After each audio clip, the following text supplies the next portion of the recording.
ಕನ್ನಡ ಮತ್ತು ಸಂಸ್ಕೃತಿ ಇಲಾಖೆ ಮಹಾನಗರ ಪಾಲಿಕೆ ವತಿಯಿಂದ ಮೈಸೂರಿನಲ್ಲಿ ಇಂದು ಆಯೋಜಿಸಿದ್ದ ರೇಣುಕಾಚಾರ್ಯ ಜಯಂತಿ ಕಾರ್ಯಕ್ರಮವನ್ನು ಹೆಚ್ಚುವರಿ ಜಿಲ್ಲಾಧಿಕಾರಿ ಡಾ ಪಿ ಶಿವರಾಜ್ ಉದ್ಘಾಟಿಸಿದರು. ಕಾರ್ಯಕ್ರಮದಲ್ಲಿ ಅರಮನೆ ಜಪ್ಪದ ಕಟ್ಟೆ ಮಠದ ಡಾ ಮುಮ್ಮಡಿ ರಾಜಶೇಖರ ಶಿವಾಚಾರ್ಯ ಸ್ವಾಮೀಜಿ, ಜಿಲ್ಲಾ ವೀರಶೈವ ಸಂಘದ ಅಧ್ಯಕ್ಷ ಹೆನಕಲ್ ಬಸವರಾಜು, ಕನ್ನಡ ಮತ್ತು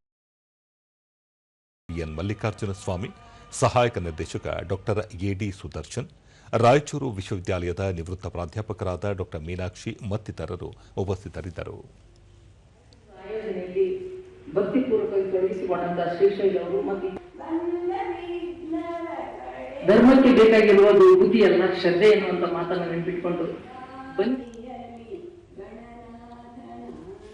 ನಮ್ಮ ಎಲ್ಲ ಜಿಲ್ಲಾಡಳಿತದ ಕಾರ್ಯಕ್ರಮಗಳಿಗೂ ಕೂಡ ಬಳಿಕ ಡಾ ಪಿ ಶಿವರಾಜ್ ರೇಣುಕಾಚಾರ್ಯರು ಸಮಾಜದ ಏಳಿಗೆಗೆ ಶ್ರಮಿಸಿದ್ದು ಅವರ ಆದರ್ಶಗಳನ್ನು ಯುವಜನರು ಪಾಲಿಸುವ ಅಗತ್ಯವಿದೆ ಎಂದರು.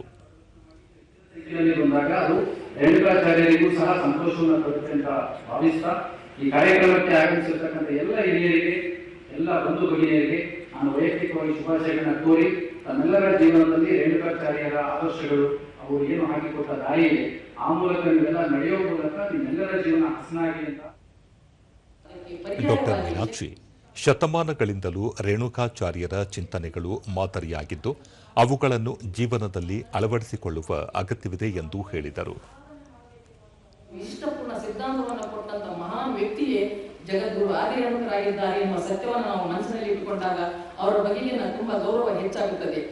ನಮಗೆ ಗೊತ್ತಿದೆ, ರೇಣುಕರು ಬೋಧಿಸಿದ ಸಿದ್ಧಾಂತದ ಒಂದು ವೈಶಿಷ್ಟ್ಯತೆ ಎಂದರೆ ಅದರ ಹೆಸರೇ ಶಕ್ತಿ ವಿಶಿಷ್ಟಾದ್ವೈತ ಸಿದ್ಧಾಂತ.